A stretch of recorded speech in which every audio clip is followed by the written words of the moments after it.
Welcome to top headline. Praja Vedika కూల్చివేతతో గత ప్రభుత్వ విధ్వంసం మొదలైందని ఏపీ ముఖ్యమంత్రి నారా చంద్రబాబు నాయుడు వ్యాఖ్యానించారు.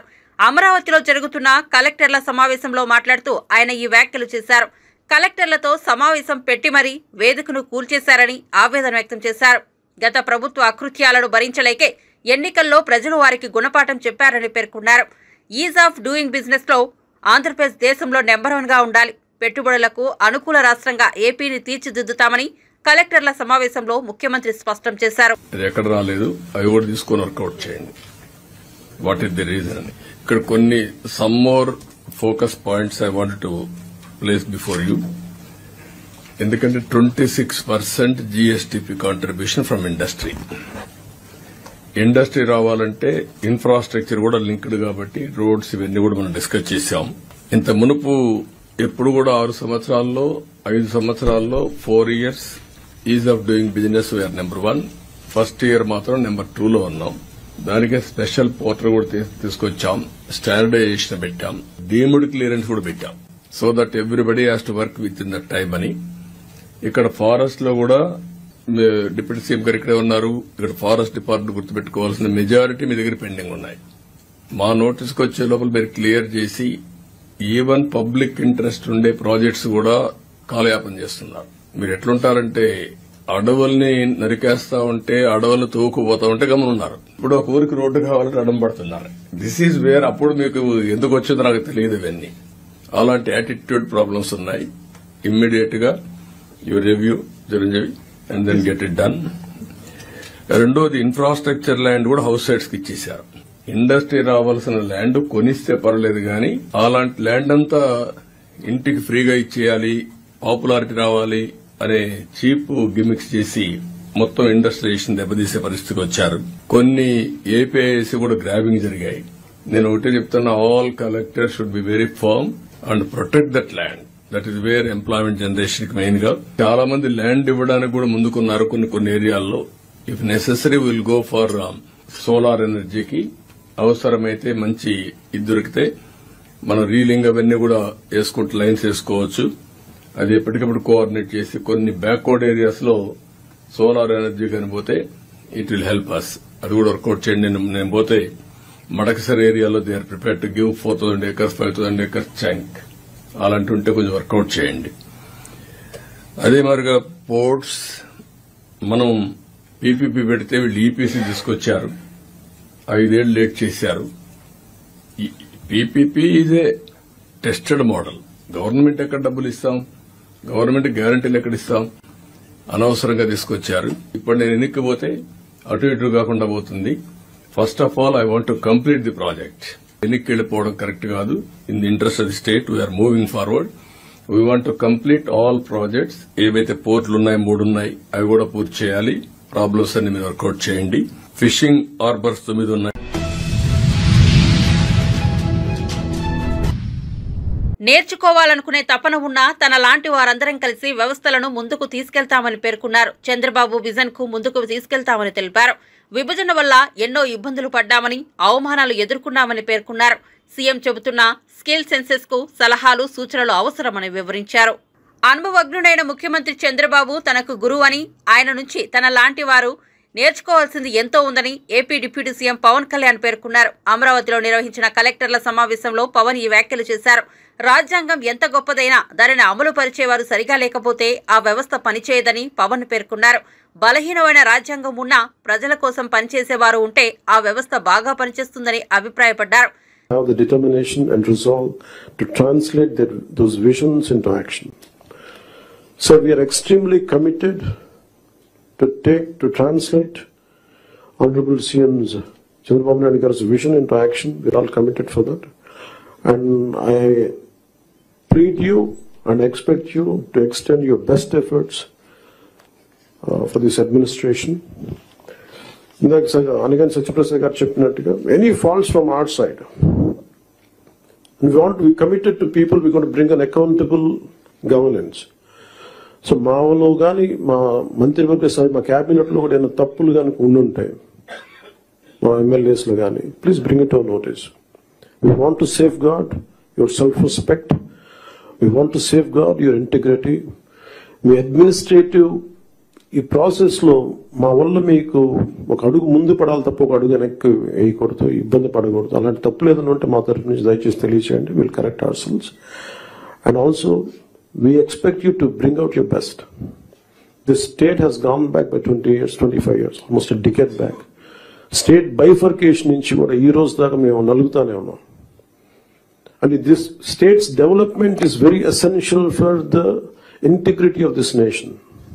ఎందుకంటే ఇక్కడ కనుక ఏమాత్రం కొంచెం సామాజిక రాజకీయ గొడవలు ఉంటే మన ఒక దేశ సమగ్రత కూడా ఇబ్బంది కలిగే పరిస్థితులు ఉంటాయి. ఎందుకంటే చాలా బాధల్లో ఉన్నాం. 20 years we really suffered post bifurcation. అందరం అవమానాలు పడ్డాం, ఇబ్బందులు పడ్డాం, స్టేట్ దాటి మళ్ళీ వచ్చాం. వచ్చిన తర్వాత కింద మీద పడి ఒక గవర్నమెంట్ ఏర్పడితే మళ్ళీ కాదు ఇంకో గవర్నమెంట్ వచ్చి రోడ్లు బోర్డర్లోకి రావాలంటే కూడా మమ్మల్ని అలౌ చేయని పరిస్థితులు, ఇవన్నీ తట్టుకొని దాటుకొని నిలబడి వచ్చాం. So we are very very committed to give a bright future for this state. All of us, ప్రతి political leader they think of demographic dividend. So యువతలో మనకు శక్తి ఉంది అనుకున్నా కానీ యువతని ఎంత బలంగా దిశానిర్దేశం చేయాలనేది ఆనరబుల్ సీఎం గారు మేము మాట్లాడుకున్నప్పుడు ఈ స్కిల్ సెన్సెస్ ఒకటి చాలా ఎసెన్షియల్ అని. So we want you to be a part of it. ఆ స్కిల్ సెన్సెస్ సంబంధించి మీ సలహాలు సూచనలు చాలా చాలా అవసరం. అండ్ 2047 ఇండియా సూపర్ పవర్ కావాలి, నెంబర్ 3కి వెళ్ళాలి అనే భాగంలో ఆంధ్రప్రదేశ్ కూడా వికసిత ఆంధ్రప్రదేశ్ ముందుకెళ్లాలంటే ఈ విషయంలో మేము ప్రభుత్వం అనుకున్న కార్యక్రమం అన్నింటిలో కూడా మీరు మొత్తం సలహాలు సూచనలు వాళ్ళని మనస్ఫూర్తిగా తెలియజేసుకుంటూ ఇక్కడికి వచ్చిన ఎమినెంట్ డిస్ట్రిక్ట్ కలెక్టర్స్ కి, డిపార్ట్మెంట్ హెడ్స్ కి, ప్రిన్సిపల్ సెక్రటరీస్ కి మంత్రి.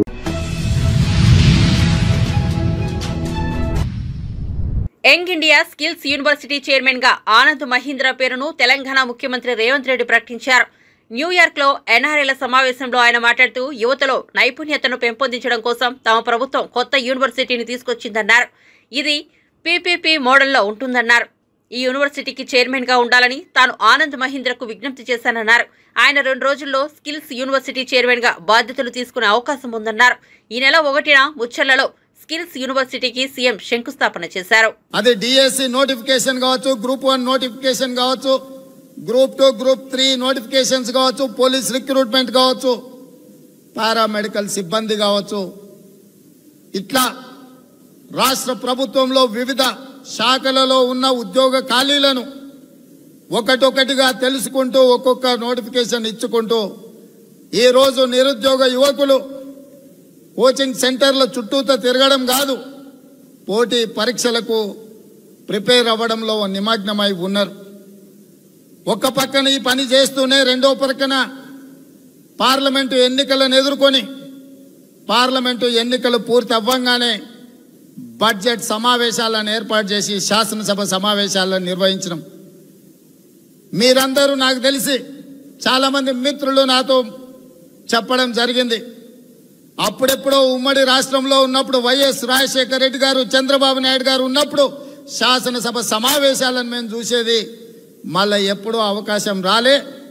ఇప్పుడు మళ్ళీ శాసన సమావేశాలను చూసే విధంగా, సమస్యల మీద చర్చ జరిగే విధంగా, ప్రతిపక్షాలకు కూడా మాట్లాడే అవకాశం ఇచ్చి రాష్ట్ర ప్రభుత్వం తన విధి విధానాలను ప్రజలకు వివరించే వేదికగా శాసనసభను మీరు నడిపించినరు, మీకు అభినందనలు అని చెప్పి మాకు చెప్పడం జరిగింది. మీరందరూ చూసినారు శాసనసభలో సమస్యల మీద మాట్లాడమంటే మేము మాట్లాడాం, పోడియం దగ్గరకు వచ్చి మేము ధర్నా చేస్తాం, మమ్మల్ని మార్షల్స్ను పెట్టి బయటపడేయండి, మీరు చెప్పే కఠోరమైన నిజాలు వినడానికి మేము సిద్ధంగా లేము అన్నట్టుగా ప్రతిపక్ష పార్టీ వ్యవహరించింది. నేను స్పీకర్ గారికి విజ్ఞప్తి చేసిన, వీళ్ళని బయటపడేస్తే ఇంటికి పోయి ఫామ్ హౌస్లో పండుకుంటారు, పోడియంలోనే అట్లానే గంటల కొద్దీ నిలబెట్టి వాళ్ళు చేసిన క్రూరమైన నేరాలను వాళ్ళు తెలుసుకునే విధంగా ఈ సభలో చర్చ జరపడం ద్వారా వాళ్ళు చేసిన ఘోరాలేంటో సమాజానికి తెలియజేట్టు చర్చలు శాసనసభలో జరగాలి అని రాత్రి 3:30 వరకు, ఉదయం 10 గంటలకు మొదలైతే అర్ధరాత్రి 3:30 వరకు శాసనసభ సమావేశాలు ఈ 70 సంవత్సరాలలో ఎప్పుడూ జరగని విధంగా తెల్లవారుజామున 3:30 గంటల వరకు కూడా పద్దుల మీద చర్చలు పెట్టినాం. ఎందుకంటే కాంగ్రెస్ పార్టీ ప్రజాస్వామ్యాన్ని విశ్వసిస్తుంది. కాంగ్రెస్ పార్టీ కొట్లాడి దేశానికి స్వతంత్రం తెచ్చింది. కాంగ్రెస్ పార్టీ కొట్లాడి దేశానికి రాజ్యాంగాన్ని ఇచ్చింది. కాంగ్రెస్ పార్టీ ఇచ్చిన రాజ్యాంగాన్ని గౌరవించే బాధ్యత కాంగ్రెస్ ప్రజాప్రతినిధులుగా మా మీద ఉన్నది. కాబట్టి ప్రజాస్వామ్యంలో ప్రతి సమస్యకు చర్చలే పరిష్కారాన్ని చూపిస్తాయి. ఈ చర్చల ద్వారానే ప్రజలకు ప్రభుత్వం యొక్క విధి విధానాలు తెలుస్తాయని చెప్పి చర్చల్ని చేపట్టడం జరిగింది. చర్చించడానికి ఏమీ లేక చేసిన విషయాలను చెప్పినప్పుడు ప్రజల ముందుగా దోషిగా నిలబడాల్సి వస్తుందని శాసనసభలో జరుగుతున్న చర్చలలో పాల్గొనకుండా తప్పించుకునే ప్రయత్నం చేసిన ఎవరిని బయటికి వదలలేదు. శాసనసభలో తెల్లవారుజామున వరకు వాళ్ళని కూర్చోబెట్టి చర్చల్ని నిర్వహించే కార్యక్రమం కాంగ్రెస్ పార్టీ చేసింది. అందుకే ఈరోజు మిత్రులారా, శాసనసభ సమావేశాలు ముగిసిన వెంటనే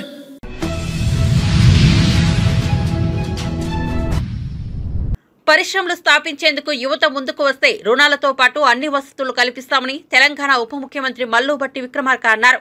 సోమవారం ఖమ్మం జిల్లా మధిర నియోజకవర్గంలో ఎండపల్లిలో ఇండస్ట్రియల్ పార్క్ పనులకు శంకుస్థాపన చేశారు. ఈ సందర్భంగా ఆయన మాట్లాడుతూ ఇక్కడ ఏర్పాటు చేస్తున్న ఇండస్ట్రియల్ పార్క్ తెలంగాణకే రోల్ మోడల్ గా ఉండాలన్నారు.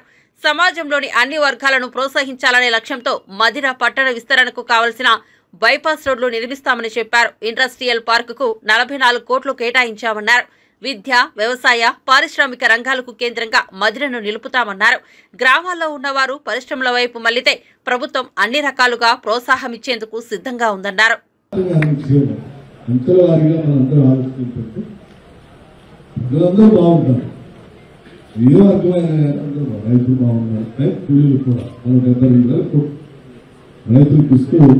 దూరేని కూలీలు కాఫీలు ఓట్లు మనందరం మాటించాం.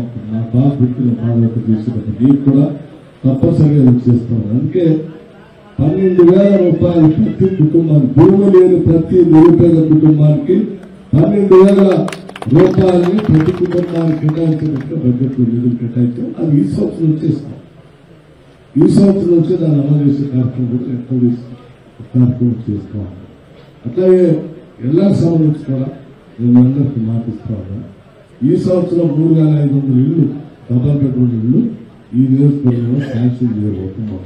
అట్లా రాష్ట్ర వ్యాప్తంగా అన్ని నియోజకవర్గాల్లో 3,500 లెక్క దాదాపు 4.5 లక్షల నుంచి 5 లక్షల ఇళ్లు ఈ సంవత్సరమే శాంక్షన్ చేయబోతున్నాం. దాని సరిపోయే బడ్జెట్ కూడా ఈ బడ్జెట్ లో మనం ప్రవేశపెట్టాం.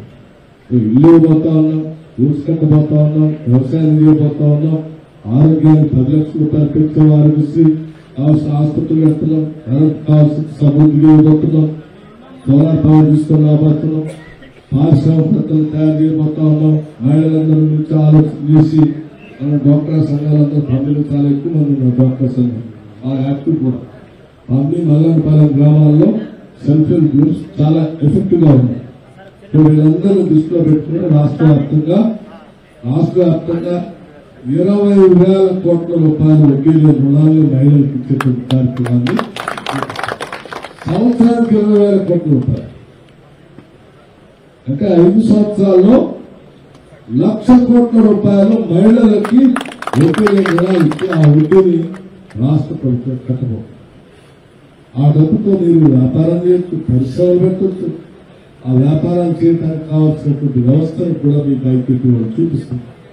పరిశ్రమలు పెట్టడానికి ప్రతి నియోజకవర్గంలో కూడా చిన్న చిన్న పారిశ్రామిక వాడలను కూడా రాష్ట్ర ప్రభుత్వం డెవలప్ చేసి అందులో మీరు పరిశ్రమలు పెట్టుకోవడానికి కావాల్సిన స్థలాన్ని, అందులో రోడ్లు, కరెంటు, నీళ్లు అన్ని ఇచ్చి స్థలాలు కూడా మీకు కేటాయిస్తారు. ఏపీలో నిధుల కొరత చాలా ఉందని మంత్రి నారాయణ తెలిపారు. కేంద్రం నుంచి 27,000 కోట్లు రావాలని పేర్కొన్నారు. 17,000 కోట్లు కేంద్రం, 17,000 కోట్లు రాష్ట్రం ఇవ్వాలని అన్నారు. గత ప్రభుత్వం ఇవ్వకపోవడం వల్ల కేంద్రం నిధులు నిలిపివేశారని చెప్పారు. విజయవాడ వెటర్నరీ కాలనీలోని వీఎంసీ పార్కులో నూతనంగా నిర్మించిన జిమ్ను మంత్రి నారాయణ ప్రారంభించారు. అనంతరం మంత్రి నారాయణ మాట్లాడుతూ స్వచ్ఛ భారత్ తరపున నిధులు రావాల్సి ఉందన్నారు.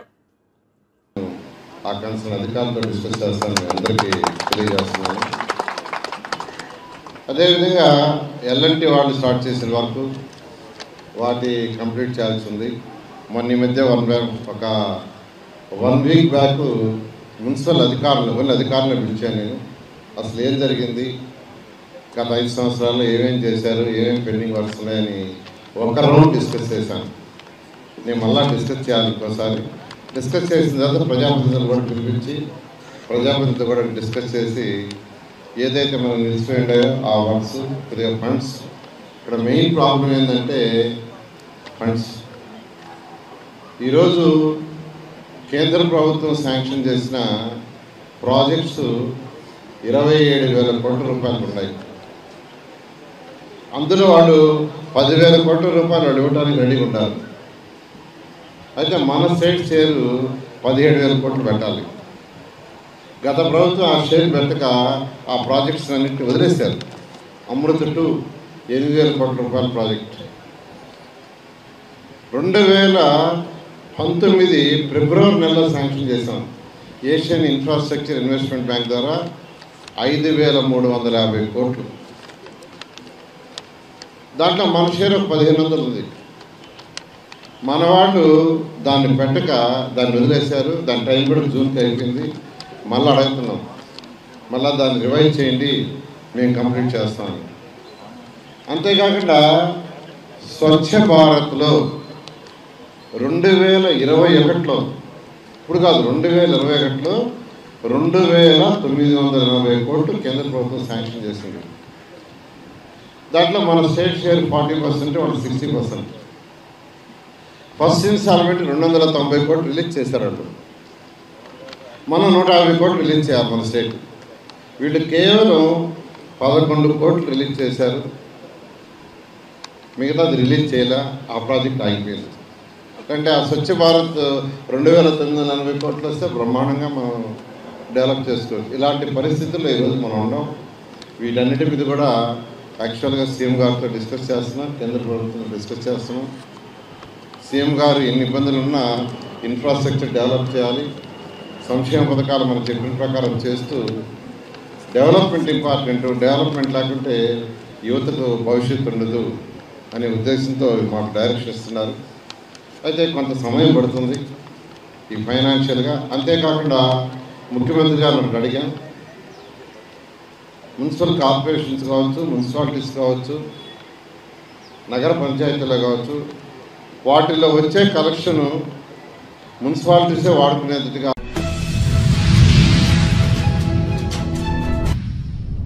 రాష్ట్రంలో రుణమాఫీ కాని రైతులకు బీఆర్ఎస్ పార్టీ అండగా నిలిచితే 1,00,000 కానీ 1,50,000 లోపు కానీ బ్యాంకులో రుణం తీసుకుని ఉండి మీకు రుణమాఫీ జరగకపోతే 837458526119 వాట్సాప్ నెంబర్కి మీ వివరాలను పంపాలని మాజీ వ్యవసాయ శాఖ మంత్రి నిరంజన్ రెడ్డి సూచించారు. తెలంగాణ భవన్లో 2 అధికారులను ఈ సమస్య మీదనే నియమించామని ఆయన తెలిపారు. మీరు అంగీకరించాలి కదా, 1,50,000 లోపు మాఫీ కావాల్సిన వాళ్ళు ఇంకా కాని వాళ్ళు ఉన్నారు. మీరు చెప్పిన ప్రామాణికత ఏంది? అప్పయి ఉంటే చాలు, అతనికి పాస్బుక్ ఉంటే చాలు మాఫీ అవుతుందండి. మరి అలా 190 క్వరీలు ఎందుకు వేస్తున్నారు? నోటి మాట చెప్పడేమో ఏ క్వరీ లేవని చెప్తున్నారు. క్షేత్రస్థాయిలో పోతేనేమో బ్యాంకర్స్ మీకు రాలేదని చెప్తున్నారు. సరే, కొందరైతే వడ్డీలు కట్టండి, కట్టినాకనే మీకు మాఫీ వస్తుంది, లేకుంటే రాదంటారు. అది వేరే విషయం. అదొక అంశం. ప్రభుత్వం చెప్పొచ్చు, వడ్డీ కాడికి రైతులు కట్టుకుంటారు, మేము ఇచ్చే మాఫీ కాడికి బ్యాంకు వాళ్ళు వాళ్ళకి మాఫీ పత్రం ఇవ్వండి అని చెప్పొచ్చు. రాష్ట్ర ప్రభుత్వం చెప్పొచ్చు, స్టేట్ లెవెల్ బ్యాంకర్స్ కమిటీకి డైరెక్షన్ ఇవ్వచ్చు. చెప్తలేరు, అది కూడా చెప్తలేరు. ఎట్లా వీలైతే అట్లా, ఎట్లా అవకాశం ఉంటే అట్లా తక్కువ డబ్బు అయ్యేటట్లుగా చూసుకుంటే సరిపోతుంది అనేటువంటిది వీళ్ళ యొక్క దురుద్దేశం. కాబట్టి మేము రైతాంగానికి ఒకటే విజ్ఞప్తి చేస్తున్నాం, ఇంకా భ్రమలు అవసరం లేదు ఈ సర్కార్ మీద. తెలంగాణ రైతాంగానికి కాంగ్రెస్ పార్టీ ప్రభుత్వం మీద భ్రమలు ఇంకెంత మాత్రం ఉండాల్సిన అవసరం లేదు. ఇప్పటికే చాలామంది రైతులు వాళ్ళ భ్రమల్ని తొలగించుకున్నారు. ఇంకా కొద్దో గొప్ప కాంగ్రెస్ పార్టీ రావాలని, కాంగ్రెస్ పార్టీ గెలవాలని ఆశించినటువంటి రైతులు ఎవరైనా ఉంటే వాళ్ళు కూడా వాళ్ళ భ్రమల్ని తొలగించుకోమని చెప్పి మేము కోరుతా ఉన్నాం. రైతులు బాగుండాలన్నటువంటి ఏకైక సంకల్పంతో మేము పనిచేసినాం. కేసీఆర్ సర్కార్ పనిచేసింది. ఈ రకంగా ఇట్లా గీతలు గీసి పాయలు పాయలుగా రైతుల్ని విడగొట్టి కొందరికే లబ్ధి చేసి అందరికీ చేసినట్లు డాంబిక ప్రచారం మేము చేయలే అలా. అందుకే మేము ఈ రోజు నుంచి తెలంగాణ రైతాంగానికి ఒక విజ్ఞప్తి చేస్తూ ఉన్నాం. మీరు అర్హులై ఉండి బ్యాంకులో రుణం పొంది ఉండి మీ పేరు మీద పట్టాదారు పాస్బుక్ కలిగి ఉండి అదే పట్టాదారు పాస్బుక్ మీద మీరు రుణం పొంది కనుక ఉంటే మీకు కనుక మాఫీ కాకపోతే ఇప్పటిదాకా అయినా 1,00,000 కానీ 1,50,000 కానీ 2 కేటగిరీలల్లా, ఎందుకంటే 2 లక్షలది వాళ్ళు వచ్చి చేస్తామంటున్నారు, రూపాయలకు తోడు అమెరికా డాలర్ని తీసుకొచ్చేస్తారేమో చూద్దాం. 1,00,000, 1,50,000 లోపు ఉండేటువంటి అప్పులకు సంబంధించినటువంటి రైతులు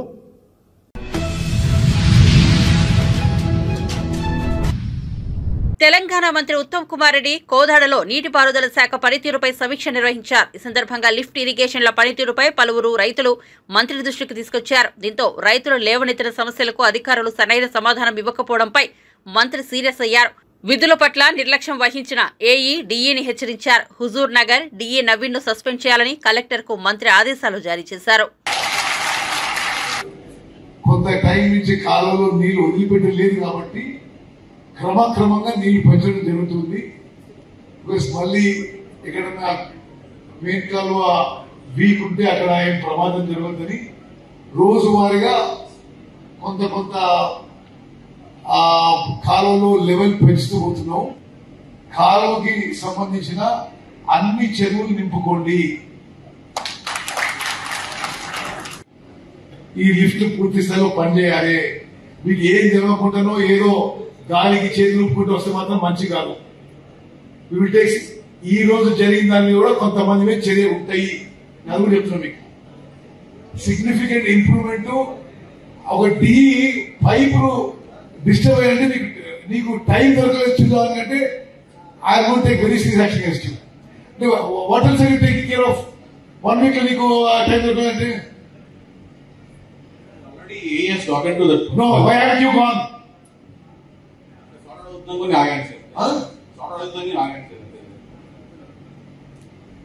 You can make a decision and if he is responsible, you can suspend him. Okay, sir. అంటే 1 week నుంచి ₹1,00,00,000 పెట్టిన లిఫ్టిగేషన్ స్కీమ్ ని ఎవడో పక్క ఊర్లో రైతులు పర్మనెంట్ డిస్టర్బ్ చేస్తే నీకు పోయేంత అర్జెన్సీ అనిపించలేదు.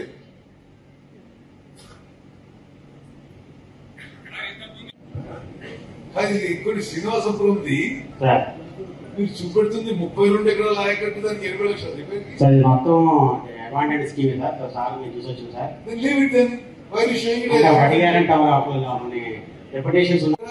హైదరాబాద్ రిపేర్ అంటారు. అది అంటే what is your purpose? Me purpose ఏంది? ఇక్కడ ఉండడానికి, లిఫ్ట్ నడపడానికి, లేకపోతే వేరే పర్పస్ ఉందా? నువ్వు అంటే నీకు పోయేది ఇంపార్టెంట్ అనిపించాలి. దిస్ టూ మచ్ అంటే జైగారు కూడా రాలేదు. ఇమ్మీడియట్లీ అంటే ఇంత ఇష్యూ జరిగితే you did go to the scene. ఎక్కడ మీ ఆఫీస్ ఎక్కడ? హుజూర్ నగర్ సార్. హుజూర్ నగర్ నుంచి వెళ్ళాను ఇద్దరు. అదే ఆఫీస్ వస్తున్నాను. వస్తున్నా సార్. డిఈ ఓడు, నువ్వు ఎస్సీ ఓడు అంటే ఎవరు మీరు? అశ్లేష సార్.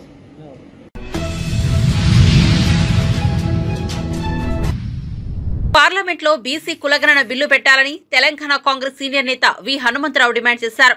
వీహెచ్ మీడియాతో మాట్లాడుతూ పార్లమెంట్లో అనురాగ్ ఠాకూర్ దిగజారి మాట్లాడారని, కాంగ్రెస్ అగ్రనేత రాహుల్ గాంధీపై ఆయన చేసిన వ్యాఖ్యలు సరికాదని చెప్పారు. దేశానికి ఓ బీసీ ప్రధానమంత్రి అయ్యారని కేంద్ర మంత్రి నిర్మలా సీతారామన్ చెబుతున్నారని అన్నారు. అయితే ఓబీసీ ఎంపీలం అందరం కలిసి బీసీలకు ప్రత్యేక మంత్రిత్వ శాఖ పెట్టాలని గతంలో ప్రధానమంత్రిని కలిశామని, కానీ ఇప్పటి వరకు బీసీలకు ప్రత్యేక మంత్రిత్వ శాఖ పెట్టలేదని చెప్పారు. పంచాయతీ నగరపాలికలు వీళ్ళైతే సర్పంచులు కావచ్చు, మండల అధ్యక్షులు కావచ్చు, జిల్లా పరిషత్ చైర్మన్ కావచ్చు, కనుక ఈ అవకాశాన్ని చేజారుకోవద్దని ఇవాళ ముఖ్యంగా యువకులలో ఎక్కువ ఉత్సాహం కనిపిస్తుంది. ఏమన్నా అరే రాహుల్ గాంధీ చేస్తాడా, రాహుల్ గాంధీకి ఒక ఆలోచన వచ్చింది, అగ్ర కులాలలో పుట్టిన పేదవాని గురించి ఆలోచన చేసే ఆ కుటుంబంలోనే ఉన్నది కనుక మేము తప్పనిసరిగా ఢిల్లీకి వస్తున్నామని రేపు ఒక ధర్నా, ఎల్లుండి ఇట్లా అన్ని పార్టీలో ఉన్నటువంటి వ్యక్తులు బీసీ నాయకులందరూ ఏకమై ఈ బిల్లు పాస్ అయితేనే మా భవిష్యత్తు అనేది నా ఉద్దేశం. దీనికి తప్పనిసరిగా రాష్ట్ర ప్రభుత్వం, తెలంగాణ, అదేవిధంగా చంద్రబాబు నాయుడు కూడా నేను కోరుతున్నా, అక్కడ కూడా కులగన జరగాలి. మా జనాభా ఎంత ఉందో తెలవాలి. ఎప్పుడు అడిగినా మీ జనాభా అడుగుతున్నారు, ఎవరు కోర్టుకు పోతే మీ జనాభా లెక్కలే లేవు కదా అంటున్నారు. ప్రమోషన్లో చూద్దామంటే 90 మంది సెక్రటరియట్ ఆఫీసర్లు ఉంటే ఒక్కరో ఇద్దరు. అదేవిధంగా మొన్న మహారాష్ట్రలో మాట్లాడుతూ చెప్పాడు, అయ్యా ఇంత జనాభా వస్తున్నారు, 300 మందిలో ఒక ఎస్సీ కనిపించాడు, ఒక బీసీ కనిపించాడు అంటున్నాడు. అంటే వాళ్ళ ఉద్దేశం ఒక్కటే, బడుగు బలైన వర్గాలు పైకి వస్తే రాజ్యాధికారం వీరు కూడా అడుగుతారేమో అన్నారు. అరే రాజ్యాధికారం దేవుని కెరకరా బాబు, మొదలైతే మాకు ప్రమోషన్స్, మా ఉద్యోగాలు, మా భవిష్యత్తు, దాని గురించి పోరాడుతున్నారు బీసీ సంఘాలని. దానికి నాకు పూర్తి మద్దతు ఉంటుంది. అదేవిధంగా వేణుగోపాల్ గారిని కూడా కలుస్తాం, ఆల్ ఇండియా సెక్రటరీ. అదేవిధంగా రాహుల్ గాంధీని కూడా కలవడానికి ప్రయత్నం చేస్తున్నాం. ఆయన టైం ఇస్తే తప్పనిసరిగా కలుస్తాం. ఎక్కువ లేకున్నా ఒక 10 మంది ఇంపార్టెంట్ లీడర్లన్నా కలిస్తే ఆయనకు కూడా ఉత్సాహం, అరే ఇంతమంది జనాలు అడుగుతున్నారా అని ఆయన ఇంకొక 4 అడుగులు ముందుకేస్తాడనేది నా ఉద్దేశం. రేపు జరగబోయే ఈ క్యాస్ట్ వైజ్ సెన్సస్ తర్వాతనే లోకల్ బాడీ ఎన్నికలు జరగాలనేది మా ఉద్దేశం. ఇప్పుడు ఇక్కడ జరిగితే ఇక మళ్ళీ మాకు ఫ్యూచరే లేదు, ఇక్కడికే ఎండ్. రాహుల్ గాంధీ ఇంత గట్టిగా మాట్లాడే వ్యక్తి ఒక్కడే దొరికింది. ఇది ఆశాకిరణం, మాకు దేవుడు ఇచ్చిన వరం. మాకు ఈ వరాన్ని మనం కాపాడుకోవాలని బీసీ సంఘాలను, నాయకులను, అట్లనే ప్రభుత్వాలను కూడా కోరుతున్నా. సాగునీటి రంగంలో ప్రభుత్వం పూర్తిగా విఫలమైందని మాజీ మంత్రి జగదీష్ రెడ్డి అన్నారు. సోమవారం ఆయన ఢిల్లీలో మీడియాతో మాట్లాడారు. గత 8 నెలలుగా తెలంగాణలో పాలన పడకేసిందన్నారు. ప్రతిపక్షంపై రాజకీయ విమర్శలు, దాడులు తప్ప మరేమీ లేదన్నారు. మరీ ముఖ్యంగా సాగునీటి రంగంలో ఘోరంగా విఫలమైందన్నారు. గత యాసంగి పంటకు నీళ్లు అందించలేకపోయిందని ఫైర్ అయ్యారు. గతంలో కేసీఆర్ పాలనలో యాసంగిలోనే భారీగా దిగుబడి వచ్చిందని తెలిపారు. గోదావరి, కృష్ణా నదుల నుంచి నీరు లక్షలాది టీఎంసీల నీరు వృధాగా సముద్రం పాలవుతోందని స్పష్టం చేశారు. ఆ నీటిని కాలువల ద్వారా చెరువులు నింపే అవకాశం ఉందని ప్రభుత్వానికి సూచించారు. కానీ ఈ ప్రభుత్వం ఆ పని చేయడం లేదని మండిపడ్డారు. ఒక రాష్ట్రంలో ఒక తిరిగా, ఇంకొక రాష్ట్రంలో ఇంకో తిరిగా ఎట్లా ప్రవర్తిస్తున్నారో వాటి అన్నిటికీ సంబంధించి కూడా ఒకవైపు ప్రజల్లో ఎండగడుతూ ఉన్నాం, ఇంకోవైపు న్యాయపరంగా మాకు న్యాయం దక్కాల్సిన అవసరం ఉంది. కాబట్టి దాని కొరకు కూడా సుప్రీంకోర్టును కూడా ఆశ్రయిస్తూ ఉన్నాం. సుప్రీంకోర్టు ద్వారా కూడా మేము అక్కడ ప్రతి రాష్ట్రంలో హైకోర్టు నుంచి వెళ్ళి జడ్జిమెంట్ అనుకూలంగా వస్తుందని అనుకుంటున్నాం. ఎందుకంటే అక్కడ హైకోర్టులో కూడా వేరే వచ్చి మాట్లాడినారు కాబట్టి వారితో దానికి సంబంధించిన మిగతా విషయాలను కూడా మాట్లాడడం కొరకు ఢిల్లీకి రావడం జరిగింది. అందరినీ కూడా న్యాయ కోవిధిని సంప్రదిస్తాం ఉంది. అడిగినాము, వారు సమయం ఇస్తే కలిసిపోదామని వెయిట్ చేస్తూ ఉన్నాం. Thank you very much. మాలిన పసలేని ఆరోపణలు తప్ప ప్రతిపక్షం పైన, ప్రత్యేకించి కేసీఆర్ గారి పైన, బీఆర్ఎస్ పార్టీ పైన మాట్లాడే మాటలు తప్ప అధికార పార్టీ ప్రభుత్వం ఒక్కటంటే ఒక్క పని ప్రజల సంక్షేమానికి సంబంధించి, రాష్ట్ర అభివృద్ధికి సంబంధించి సోయి లేకుండా ప్రవర్తిస్తూ ఉంది. ప్రత్యేకించి ఇరిగేషన్ రంగంలో ఈ ప్రభుత్వం అన్ని రకాలు కూడా వైఫల్యం చెందింది. గత యాసంగిలోనే కాళేశ్వరం నుండి నీళ్ళని ఇచ్చే అవకాశం ఉన్నా నీళ్ళు ఇవ్వక దాదాపు 25-30 లక్షల ఎకరాలలో పంట సాగు చేసుకునే అవకాశం కల్పేయకుండా రైతాంగానికి తీరని నష్టం చేసింది. దాంతో యాసంగి పంట స్పష్టంగా తేలిపోయింది. అంతకుముందు వరుసగా 7 సంవత్సరాలు కేసీఆర్ గారి పాలనలో యాసంగి పంట కూడా దాదాపు 1 కోటి మెట్రిక్ టన్నులకు పైగా వచ్చింది.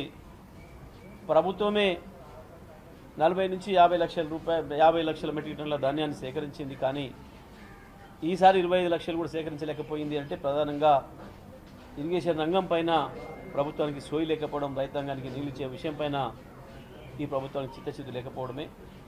ఇవాళ ప్రత్యక్షంగా కనబడుతుంది ప్రజలకు. ఒకవైపు గోదావరి నుండి కృష్ణా నుండి లక్షలాది టీఎంసీల నీళ్లు వృధాగా సముద్రం పాలవుతుంటే వాటిని ఎత్తి